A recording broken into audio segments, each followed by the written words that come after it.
The centre has told the Apex Court that induction of women cadets in NDA is a major policy decision and it needs at least 3 months to deliberate on the issue.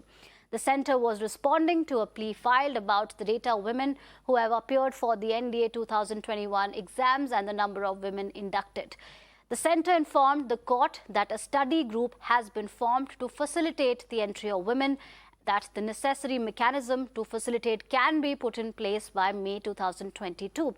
On January 18th, the Supreme Court had asked the centre to explain why, despite its orders, the intake of women candidates in NDA for the 2022 year has been restricted to 19, the figure same as last year. All right, for more on this, I'm joined by Brigadier Hemant Mahajan. Brigadier, thank you for making time and speaking to Mirror Now. We understand that the centre has bought some time to study data in order to increase women's representation in the army as far as NDA intake is concerned. How do you view these developments that they've sought some time to study this development better? See, any government, when it asks time to study a particular problem, it will always do something which is good for the nation. Unfortunately, what is happening right now is Supreme Court is looking at the whole issue as a gender problem, equality of women, etc. Unfortunately, battlefields are not very, you cannot have reservations of this kind on battlefields. Today, Ukraine and Russian war is going on. I'm sure what kind of a danger is being faced is being seen by people there. The problem at issue is that NDA women being admitted there, number being 19. The basic problem is NDA training is very tough, 3 years training, people break their limbs and all, and it has been found by statistical evidence that women cadets who have gone there have suffered a lot of injuries because of, I would say, the way a male body is, the way a female body is. There you do a lot of physical training, etc.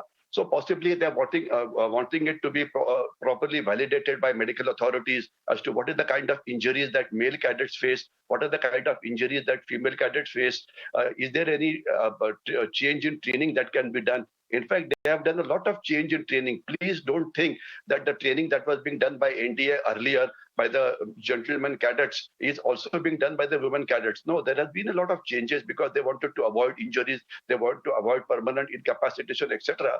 So these are issues which require to be studied over a period of time, and one shouldn't rush into it unnecessarily just for the sake of gender equality, because what is most important is nation security. That is the most important aspect, and not these kind of things, because there are women who are good in certain fields, like women are proved to be good doctors, women are proved to be good in mechanical branches such as electrical and mechanical engineers or engineers for that matter. But in the infantry and the armored corps, the fighting arms, they yet haven't been given an entry. And today, maximum intake of National Defense Academy Khadakwasla is to the army, and where almost 70-80% of cadets get absorbed into the fighting arms, where presently the entry for women is not there, especially in the infantry and armored corps, etc. So I'm sure let us not hurry the issue and let the statistical data be put on a piece of paper and a proper analysis be done as to what is good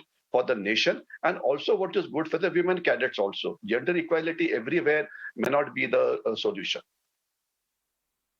All right. Thank you, Brigadier, for your time and perspective on the story.